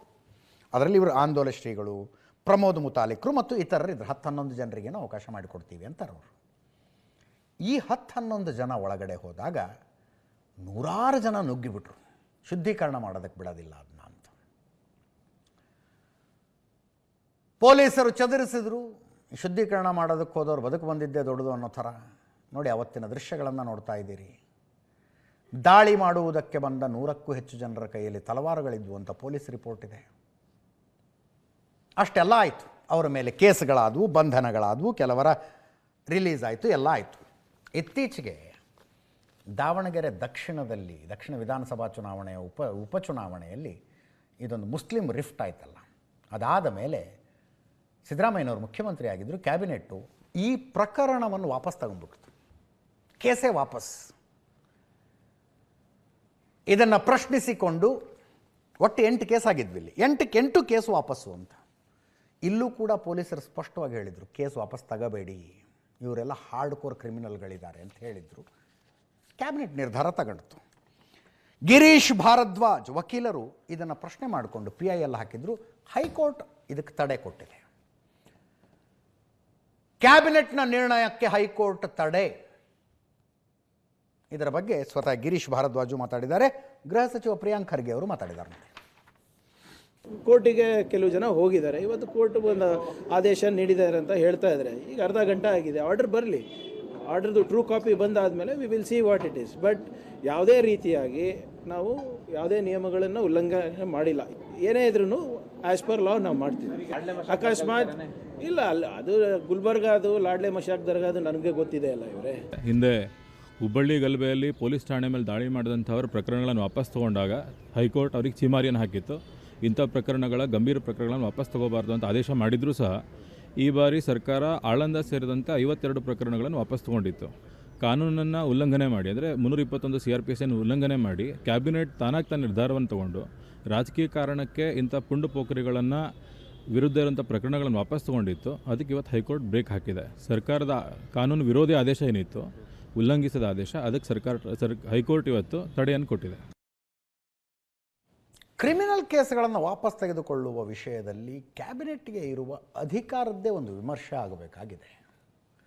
ಇದ್ಯಾವುದೋ ಕನ್ನಡಕ್ಕಾಗಿ, ಕಾವೇರಿ ನೀರಿಗಾಗಿ, ಅಥವಾ ಏನೋ ಒಂದು ಹೈಕೋರ್ಟ್ ಪೀಠಕ್ಕಾಗಿ ಎಲ್ಲೋ ಒಂದು ಹೋರಾಟ ನಡೆದಿತ್ತು, ಅಲ್ಲೊಂದು ಕೇಸ್, ಆ ಥರದ್ದಲ್ಲ ಇದು. ರೈತರೇನೋ ಯೂರಿಯಾಗೋಸ್ಕರ ಆ ಥರದ್ದಲ್ಲ ರೀ. ಗಲಭೆ ನೋಡಿ, ಹುಬ್ಬಳ್ಳಿ ಗಲಭೆ ಪ್ರಕರಣ ಕೇಸ್ ವಾಪಸ್ ತಗೊಳ್ತೀವಿ ಅಂದರೂ ಹೈಕೋರ್ಟ್ ಸ್ಟೇ ಕೊಟ್ಟಿದೆ. ಚಿತ್ತಾಪುರ ಗಲಭೆ ಪ್ರಕರಣ ಕೇಸ್ ವಾಪಸ್ ತಗೋತೀನಿ ಅಂದರೂ ಹೈಕೋರ್ಟ್ ಸ್ಟೇ ಕೊಟ್ಟಿದೆ. ಈಗ ಆಳಂದದ ಕೇಸು ವಾಪಸ್ ತಗೊಂಡ್ರು, ಕೋರ್ಟ್ ಸ್ಟೇ ಕೊಟ್ಟಿದೆ. ನಡೀಲಿ ಹಿಂಗೆ. ಇದರೊಂದಿಗೆ ಇವತ್ತಿನ ನ್ಯೂಸ್ ಅವರ್ ಮುಗಿಸ್ತಾ ಇದ್ದೀವಿ. ನೇರ ದಿಟ್ಟ ನಿರಂತರ ಸುದ್ದಿಗಾಗಿ ನೋಡ್ತಾ ಇರಿ ಏಷ್ಯಾನೆಟ್ ಸುವರ್ಣ ನ್ಯೂಸ್.